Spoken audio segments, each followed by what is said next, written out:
దారిలో ఉన్న నా జీవితమును మేళ్లతో నింపితివి.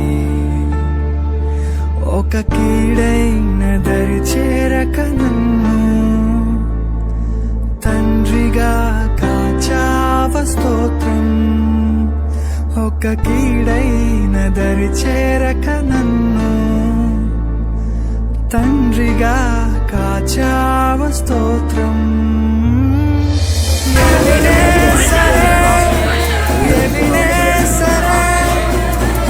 ఇంతకాలం కాచితివే ఎవినేసరే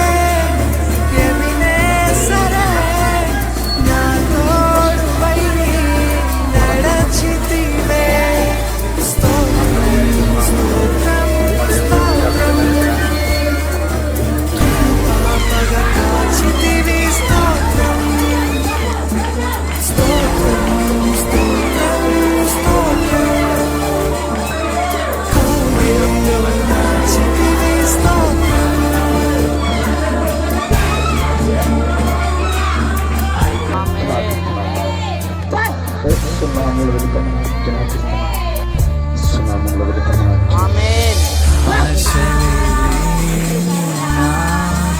బ్రతుకును నీ కృపతో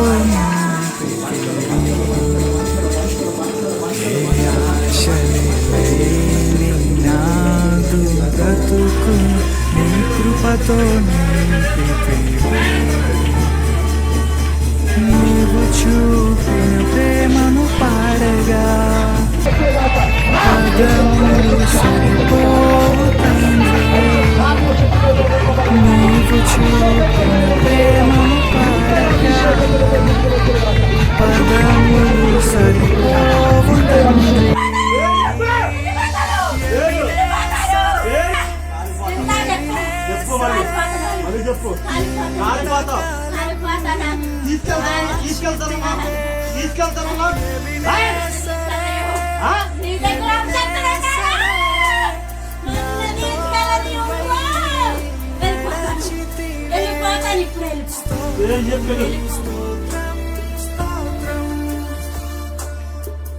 పాపగా కాచితివి. స్తోత్రం స్తోత్రం స్తోత్రం స్తోత్రం కౌగిలిలో నాచితివి. స్తోత్రం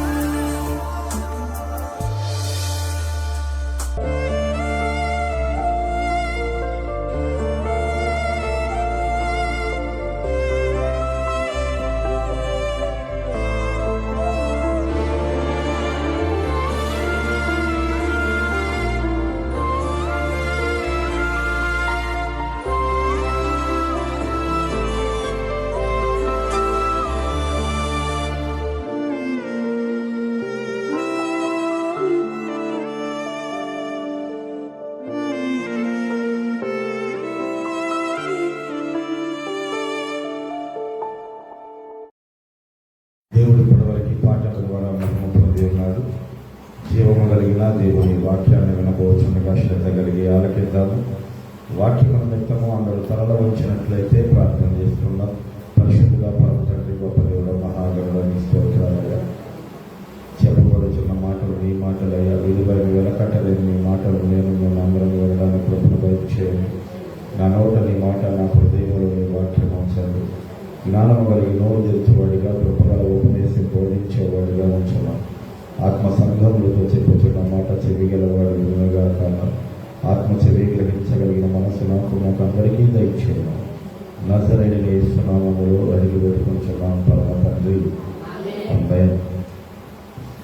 బైబిల్ గ్రంథంలో నుంచి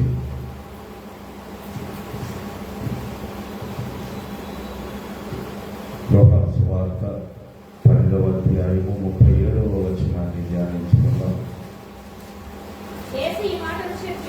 యేసు ఈ మాటలు చెప్పి వెళ్ళే వారికి కనబడకుండా దాడి ఉండేది. ఆయన వారి ఎదుట ఇన్ని సూచక్రియలు చేశాను, వారాయన యందు విశ్వాసం ఉంచరైన దేవునికి స్తోత్రం. హల్లెలూయా.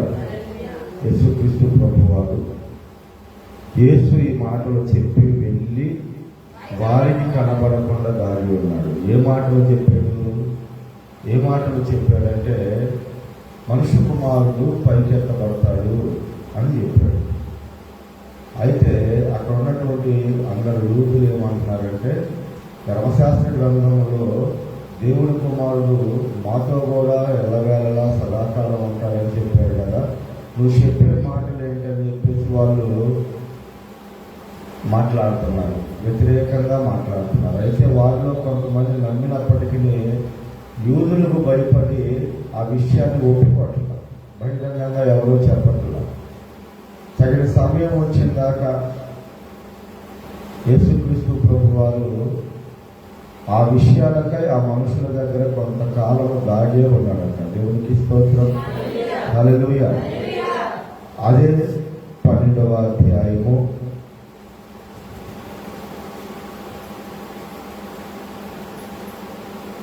మనకు కొంచెం ముందుకెళ్ళినట్టయితే వెనక్కి వెళ్తే 25వ వచనం చూడండి.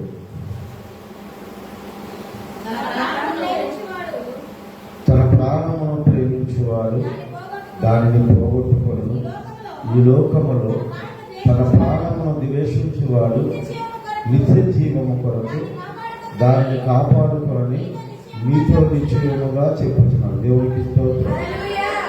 ఇక్కడ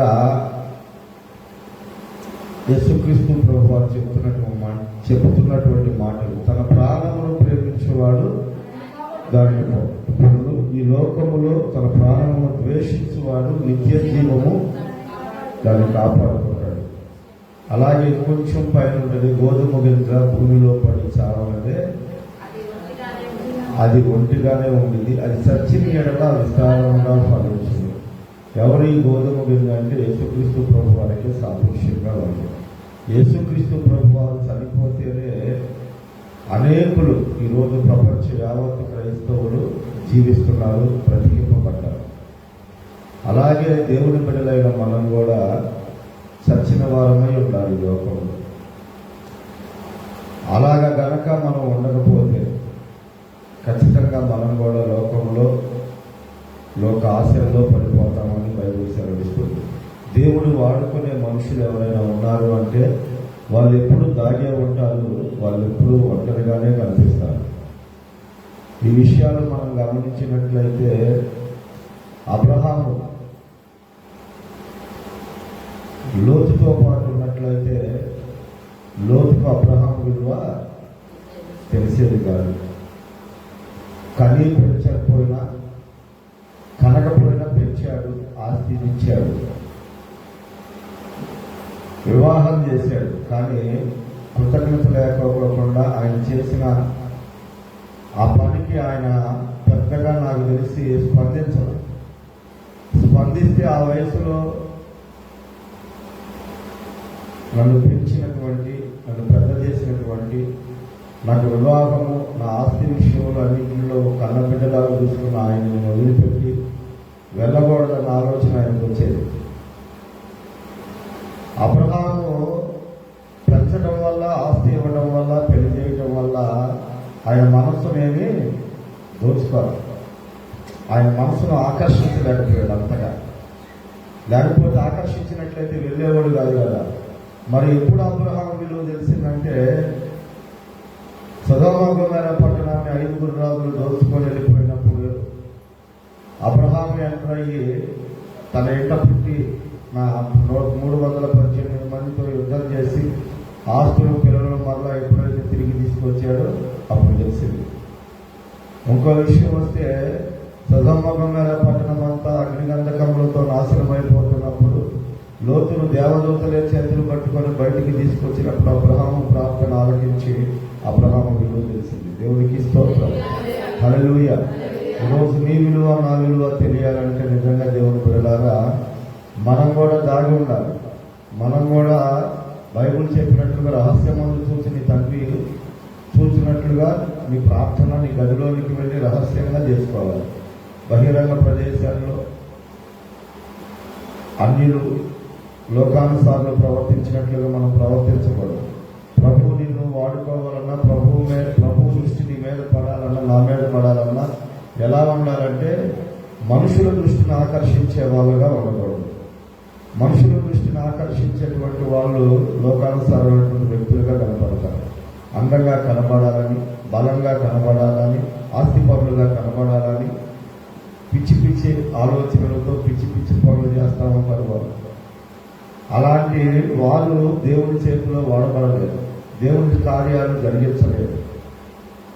ఇప్పుడు కూడా యేసుక్రీస్తు ప్రభువు సమయం వచ్చిన దాకా ఏం చేశాడంట? దాగి ఉన్నాడంట. ఒక చోట ఏలియా గారిని దాగి ఉండమన్నాడు. ఎక్కడ? కెరోతు వాగు దగ్గర దాగి ఉండయా, నేను కాకులతో మాట్లాడాను, అక్కడ నీకు ఆహారం తీసుకొస్తే అని చెప్పాడు. ఎందుకు దాగి ఉండమన్నాడు అంటారు? ఒక సమయం వస్తుంది, ఆ సమయాలను బహిరంగంగా నిలబడాల్సిన పరిస్థితి ఉంది. రాజులను రాజులను సైతం సవాలు చేయాల్సిన పరిస్థితి, ఒక పట్టణానికి సవాలు చేయాల్సిన పరిస్థితి ఉంది. కాబట్టి నువ్వు దాగి, నేను కాకులకి చెప్పాను, ఆహారం తీసుకొస్తే ప్రపంచంలో ఎక్కడా లేనటువంటి, ఎప్పుడు ఎవరు విన్నటువంటి, చూడనటువంటి కార్యం నీ జీవితంలో నేను చేస్తాను. నువ్వు ప్రార్థన చేస్తూ ఆత్మీయంగా బలపడుతూ అని చెప్పి ఆ మాట చెప్పాడని నేను అనుకున్నాను. చూడండి, ఆ మాటను నేను చూపిస్తాను.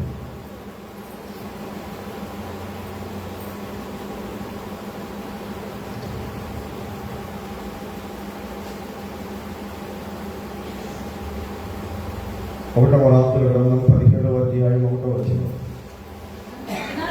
అక్కడ గిలాదు కాపురస్తుల సంబంధీయులు తిష్బీయులునైన ఏలియా అహబు వద్దకు వచ్చి, ఎవరి సన్నిధిని నేను నిలవబడినాను?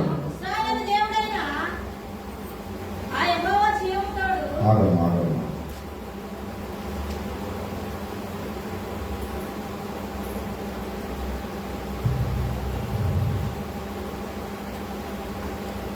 మూడవ వచనం. నీవు ఇచ్చట నుండి తూర్పు వైపునకు పోయి యోర్దాను ఎదురుగా ఉన్న కెరీతు వాగు దగ్గర దాగి ఉండుము. దేవునికి స్తోత్రం, హల్లెలూయా. ఎక్కడ దాగి ఉండమని? కెరీతు వాగు దగ్గర నువ్వు దాగి ఉండు, నేను అక్కడికి ఆహారం పంపిస్తాను కాకుల చేత అని చెప్పాడు. కాకులు ఎక్కడన్నా చేతుల్లో పొడుచుకొని వెళ్తున్నాయి, కానీ అలాంటిది శ్రేష్టమైన ఆహారం మాంసం ఉంటే కాకులు తీసుకెళ్ళి ఏలియాకు పెట్టగలిగినాయి అంటే దేవుని ఆజ్ఞ ప్రకారంగా అది జరిగింది.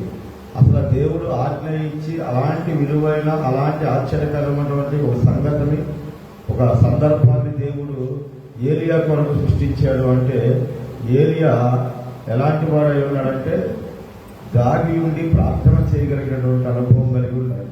మోకాళ్ళ మధ్యన ప్రార్థన, తలపెట్టి ప్రార్థన చేయటువంటి సామాన్యం కాదు. మనం కాసేపు మోకాళ్ళ మీద ఉంచలేము, కాసేపు మోకరించలేము. కానీ తలైతే మోకాళ్ళ మధ్య, తొడల మధ్య ఉందంటే అసలు ఆయన ఎలా బెండ్ అయ్యాడో నాకు అర్థం కాదు. ఎంత సన్నగా ఉంటాడు ఆయన. దేవునికి స్తోత్రం, హల్లెలూయా. దాగి ఉండేటువంటి ప్రతి ఒక్కరిని, ప్రార్థనా పనులని ఖచ్చితంగా దేవుడు వాడుకుంటాడు. లోకానికి వేరేది. మోషేను కూడా దాచారు 3 నెలలు. తర్వాత మిద్యాను దేశంలో 40 సంవత్సరాలు ఆయన దాగి ఉన్నాడు. గొప్పగా నాయకుడై నడిపించబడ్డాడు. నువ్వు ఒక స్థితికి రావాలన్నా, నీకు ఆశీర్వాదం పొందుకోవాలన్నా, ప్రభువు నిన్ను వాడుకోవాలన్నా, బలపరిచి ఒంటరిగా దేవునితోనే మాట్లాడే అనుభవం నీకు ఉండాలి. ఎప్పుడు మీరు గమనించండి, యేసుక్రీస్తు ప్రభు వారు పగలంతా పరిచర్య చేసేవాడు. రోగులను, దెయ్యాలను వదిలిస్తూ స్వస్థపరుస్తూ ఉండేవాడు. నైట్ వచ్చేపాటికి ఒంటరిగా వెళ్ళిపోయేవాడు ప్రార్థనకు. దేవునికి స్తోత్రం.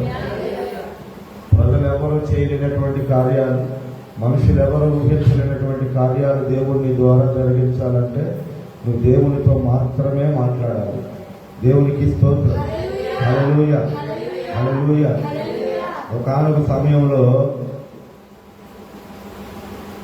దావీదు గారి కుమారుడితో రాత్రి కూడా చెప్పాను ఈ మాట.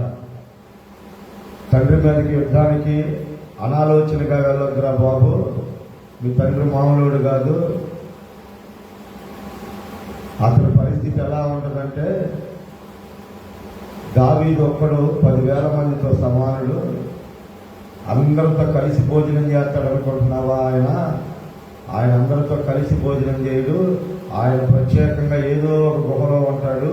నువ్వు వచ్చి జనాల మీద పడ్డావనుకో, ఆల్రెడీ ఎలుగుబంటి పిల్లలను పోగొట్టుకున్నట్టు రేగిన మనసుతో ఉన్నారు, నువ్వు అయిపోతావురా బాబు అని చెప్తాడు. చూడండి, ఆ మాట నేను చూపిస్తాను మీకు.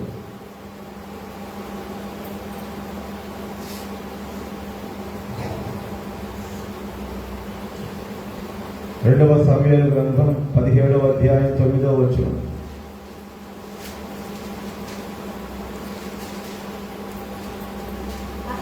ఎనిమిది నుంచి చదవాలి.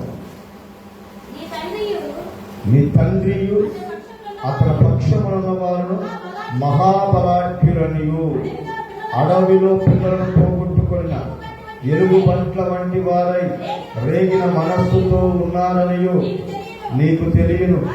మరియు నీ తండ్రి యుద్ధమునందు ప్రావీణుడు, అతడు జనులతో కూడా బస చేయడు. అతడు ఏదో ఒక గుహయందు మరి ఏ స్థలమంలో దాగి ఉండును. దేవునికి స్తోత్రం, హల్లెలూయా. నువ్వు అనుకున్నట్టుగా జనాలు ఆడ ఉన్నారు కదా, వాళ్ళలో నేను ఉంటాడు అనుకోమాక, ఆడ భోజనాలు జరుగుతున్నాయిగా, ఆ భోజనాల్లో ఉంటాడు అనుకోమాక. అతడు ఏదో ఒక గుహలో దాగి ఉంటాడు. ఆయన అందరితో పాటు ఉండడు. ఆయన యుద్ధ సూర్యుడు అని కూడా చెప్తున్నాడు. ఇంకా కొంచెం ముందుకెళ్తే, నీ తండ్రి మహాబలాఢ్యులనియు అతని పక్షపు వారు ధైర్యవంతులనియు ఇశ్రాయేలీయులందరూ ఎరుగుదురు గనుక సింహపు గుండె గల వారు సైతం ఆయనను చూస్తే దిగులుందుతారు. దేవునికి స్తోత్రం. 6,000 మంది సైనికులు ఉన్నారు. ఆ సైనికులు ఎవరిని బట్టి కూడా దిగులు పడినట్టుగానే ఒక్క దావీదును చూస్తే మాత్రం సింహపు గుండె గల వారు సైతం దిగులు పడిపోతారు. అంటే ఏంటి దావీదులో ఉన్న ప్రత్యేకత? 4 చేతులకి 2 చేతులకి ఎప్పుడూ తేడా. ఒకవేళ వాడు బలాఢ్యుడై ఉండొచ్చు, కానీ వీడు 2 చేతులతో గుద్దుతుంటే, ఎదుటోడు 4 చేతులతో గుద్దుతుంటే ఖచ్చితంగా దెబ్బ బలాఢ్యుడైనా తగలాల్సిందే. అలాగే దావీదు ఒక్కడు, కానీ సింహపు గుండె గలవారు సైతం దిగులు పడతారు. ఎందుకంటే దిగులు పడే దేవుడు బిడ్డలారా, అతని పక్షాన దేవుడు ఉన్నాడు. ఆయనకు దేవుడు తోడై ఉన్నాడు. ఎందుకంటే ఆయన అందరిలో ఉండడం ప్రత్యేకంగా ఉంటాడు. మనం ఎందుకని మన ఇళ్లలో వాళ్ళని నమ్మించలేకపోతున్నాం? ఎందుకని మన ఇళ్లలో వాళ్ళకి మార్పు రావట్లేదంటే, నువ్వు 2 పడవల మీద తాళేస్తున్నావు. నీ తలాంపులు వేరు, నీ ఆలోచన వేరు, నీ ఆశలు వేరు. నిద్ర లేచిన కానుంచి మన నోట దేవుని మాట కాకుండా పనికి మాలిన మాటలు అవుతుంటే నువ్వు చెబితే ఎవరు వింటారు? వాక్యం నువ్వు చెబితే ఎవరు నమ్ముతారు దేవుణ్ణి? నిద్ర లేచిన కానుంచి టీవీ, నిద్ర లేచిన కానుంచి ఫోన్లు, నీ టిక్టాక్లు, నీ ఇన్స్టాగ్రామ్లు, నీ ఫేస్బుక్లు, ఇవే మన బతుకు ఇట్లా ఉంటే నువ్వు చెబితే ఎవరుంటారు వాక్యం? నువ్వు చెబితే నీ కుటుంబం మారిందా? ఎవరైనా మారుతారా? నీలో ప్రత్యేకత లేనంత వరకు, నువ్వు దేవుని మీద ఆధారపడినంత వరకు నీ మాటకు విలువ ఉండదు, నిన్ను గౌరవించరు. మహారాజు సైతమే జనులతో ఉండడంటమ్మా, ప్రత్యేకంగా ఉంటాడంట. ఎక్కడెక్కడ భోజనాలు మనవి, ఎక్కడెక్కడ ఉప మీటింగులన్నీ మనవి, పనికి మారిన వాటికి అన్నిటికీ సలహాలు మనవి, మన నడిపింపులో భావాలన్నీ. జీవం కలిగిన దేవుడు వాడుకునే మనిషి ఎలా ఉంటాడంటే, దేవుని బిడ్డలారా, ప్రత్యేకంగా ఉంటాడు. లోకానికి వేరయ్యి ఉంటాడు. ఇద్దరంట డాన్స్ చేస్తున్నారంట. ఇద్దరు డాన్స్ చేస్తుంటే ఆమె అడిగిందంట ఆయన, ఏంది నువ్వు క్రైస్తవుడువా? లేదు, నేను క్రైస్తవుడు కాదని ఆడి పాటుగా డాన్స్ చేస్తున్నాడు. ఈమె అడిగింది కదా అని ఈడు అడిగాడంట, నువ్వు క్రైస్తవురాలు అని. నేను క్రైస్తవు. వాడు వెంటనే డాన్స్ ఆపి, తలకాయ ఉందా, బుర్ర పనిచేస్తుందా, క్రైస్తవురాలు అని చెప్పుకొని ఈ రకంగా బజార్ని బట్టి డాన్స్ వేస్తున్నావు అని చెప్పేసి అన్నాడంట. సిగ్గొచ్చిందంటావు. ఇప్పుడు మనకు అర్థమైన మాట ఏంటి? క్రైస్తవులు చేయకూడని పనులు క్రైస్తవులు చేయకూడదంటే దుర్మార్గమైనటువంటి భర్తలను బిడ్డలను మార్చుకోవాలి అంటే, మనుషులను మార్చుకోవాలి అంటే ముందు నువ్వు మారాలమ్మా. ముందు మన ఇంట్లో ప్రార్థన తెలిసిన, వాక్యం తెలిసిన మనం మారాలమ్మా. 100 మందిలో ఉన్న యేసు దేవుని గురించి నువ్వు చెప్పగలిగిన దమ్ము ధైర్యం నీకు ఉండాలి. పనికి మాలిన వాళ్ళ దగ్గర మేము క్రైస్తవులు అని చెప్పుకోవడం వల్ల ఉపయోగమే లేదు. సమయం వచ్చినప్పుడు ఏలియాలాగా నిలబడగలిగిన దమ్ము నీకు ఉండాలి. ఏలియాలాగా నిలబడగలిగిన దమ్ము నీకు ఉండాలంటే నీలో పరిశుద్ధాత్ముడు ఉండాలి. ఒట్టిగా వెళ్ళి నేను వాదిస్తే కుదరదు. ఒట్టిగా వెళ్ళి ఏలియా వాదించినట్లయితే ఆకాశం నుంచి అగ్ని దిగేదేనా? వేయబడ్డ పందానికి తగినట్లు కార్యం జరిగేదేనా? 400 మంది బయలు ప్రవక్తలను, 450 మంది అషీరా దేవత ప్రవక్తలను సవాళ్ళు చేసి పందెం పెట్టి గెలిచాడు అంటే అది ఏలియా వాళ్ళందరి ముందే చెప్పిన మాట కాదమ్మా. మాట చెబితే జరిగిపోద్దా? అందరూ ముక్కలుగా నరికేస్తారు. ఆడ కార్యం జరిగింది. కార్యం జరగాలంటే, పని జరగాలంటే ఆత్మదేవుడు నీతో ఉండాలి, యేసయ్య నీలో ఉండాలి. ఒట్టి మాటలు చెబితే కుదరదు. అక్కడ పరిశుద్ధాత్ముని కార్యం అక్కడ జరిగింది కాబట్టే, ఏలియా ప్రార్థన దేవుడు ఆలకించాడు కాబట్టే ఆకాశం నుంచి అగ్ని దిగి వచ్చి ఆ కట్టెలను మాంసాన్ని దహించేసింది కాబట్టే 400 మంది బయలు ప్రవక్తలను, 450 మంది అషీరా దేవత ప్రవక్త, 850 మందిని తను తలకాయ తీసేస్తుంటే కర్మేల పర్వతం మీద రాజు రాణి సైతం ప్రజలందరూ చూస్తా ఉండిపోయారు. ఎందుకంటే ఆయనలో ఎవరున్నారు? దేవుడు ఉన్నాడు. నిజమైన దేవుడు యేసే అని వాళ్ళకి అర్థమైపోయింది. దేవునికి స్తోత్రం. హల్లెలూయా, హల్లెలూయా. అర్థం చేసుకోండి. ఈరోజు నోటి మాటలు చెప్పడం కంటే కూడా, నోటి మాటలు అందరూ చెప్తారు, కానీ నువ్వు ఒంటరిగా దాగి ఉన్నప్పుడు, దేవునితోనే మాట్లాడుతున్నప్పుడు, దేవుని కోసమే నువ్వు పోరాడుతున్నప్పుడు దేవుడే నీలోకి వచ్చేస్తాడు. దేవుడే నీతో ఉంటాడు. దేవుడు నీతో ఉన్నటువంటి పరిస్థితులు ఎలా ఉంటాయంటే, నీకు ఎంత గడ్డు పరిస్థితులు ఎదురొచ్చినా ఒక సమయం వచ్చినప్పుడు నిన్ను అన్నవాళ్ళే, నిన్ను ద్వేషించిన వారే, నిన్ను నెట్టేసిన వారే నీ పాదాల దగ్గర తీస్తాడు దేవుడు. ఆ కార్యాలే, ఆయన కార్యాలే తీసుకొస్తాయి, ఆయన శక్తే తీసుకొస్తుంది, ఆయన పనులే తీసుకొస్తాయి మన దగ్గరికి. దేవునికి స్తోత్రం. హల్లెలూయా, హల్లెలూయా. అందరితో పాటే 16 చేతులు చాపేస్తాం. ఒక ప్రత్యేకత ఉండదు. అందరూ పెట్టుకుంటున్నారు కానీ దండాలు పెట్టేసుకుంటాం ఫోటోలకి.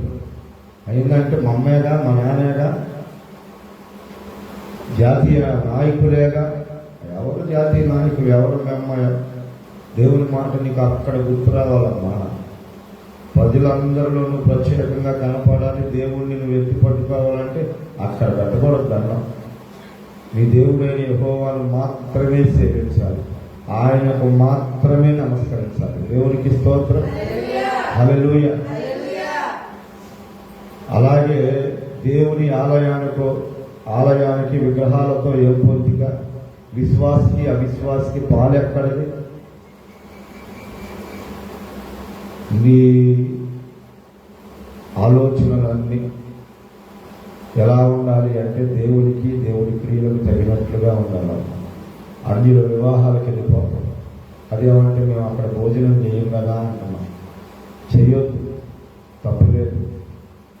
చేయలేదు అని అడిగితే మేము యేసయ్యను నమ్ముకున్నామని చెప్తున్నాము. నువ్వు యేసయ్యను నమ్ముకున్నామని చెప్పినప్పుడు నీ సాక్ష్యం ఎంత బలంగా ఉండాలో తెలుసా? వాళ్ళ ముందు నువ్వు అలాగే బ్రతకాలి. అలాగ బ్రతకగలిగితేనే ఆ మాట మనం సాక్ష్యం ఇవ్వగలుగుతాం. ఆ మాటకు వాళ్ళు కూడా ఒప్పుకుంటారు. దాని చేత నేను క్రైస్తవురాలని అన్నట్టుగా ఉండిద్ది. లేకపోతే యేసు ప్రభు బిడ్డలు ఎప్పుడు ప్రత్యేకంగానే ఉండాలి. యేసయ్య దాగి ఉన్నాడు కాబట్టి మరణాన్ని జయించగలిగాడు. ఏలియా దాగి ఉన్నాడు కాబట్టే ఒక దేశాన్ని ప్రభు వైపుకు మళ్లించగలిగాడు. మోషేను దాచిపెట్టారు, అలాగే ఆయన దాగి ఉన్నాడు కాబట్టే దాదాపు 40 సంవత్సరాలు ఇశ్రాయేలు ప్రజలను నడిపించారు. దేవునికి స్తోత్రం.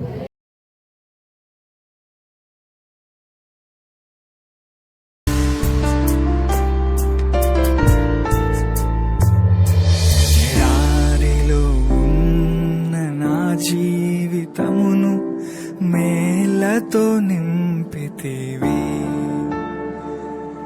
ఎడారిలో ఉన్న నా జీవితమును మేలతో నింపితివి. ఒక కీడైన దరి చేరక నన్ను తండ్రిగా కాచావ స్తోత్రం. ఒక కీడైన దరి చేరక నన్ను తండ్రిగా కాచావ స్తోత్రం.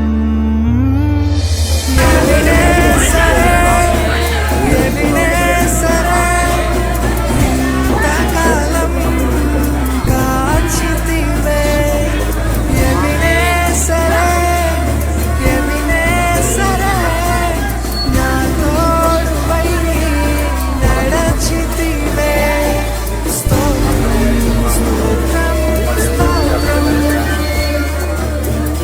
పాపగా కాచితివి. స్తోత్రం, స్తోత్రం, స్తోత్రం, స్తోత్రం. కౌగిలిలో దాచితివి. స్తోత్రం.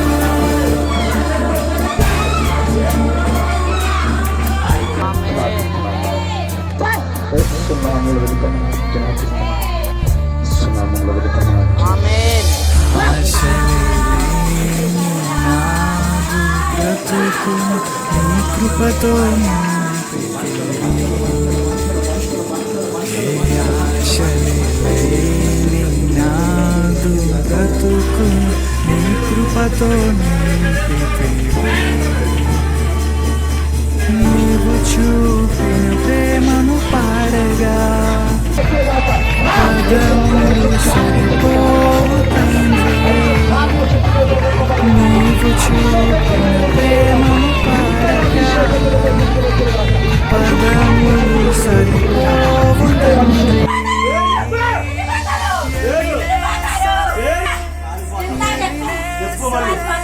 చెప్పు తీసుకెళ్తాను నీ దగ్గర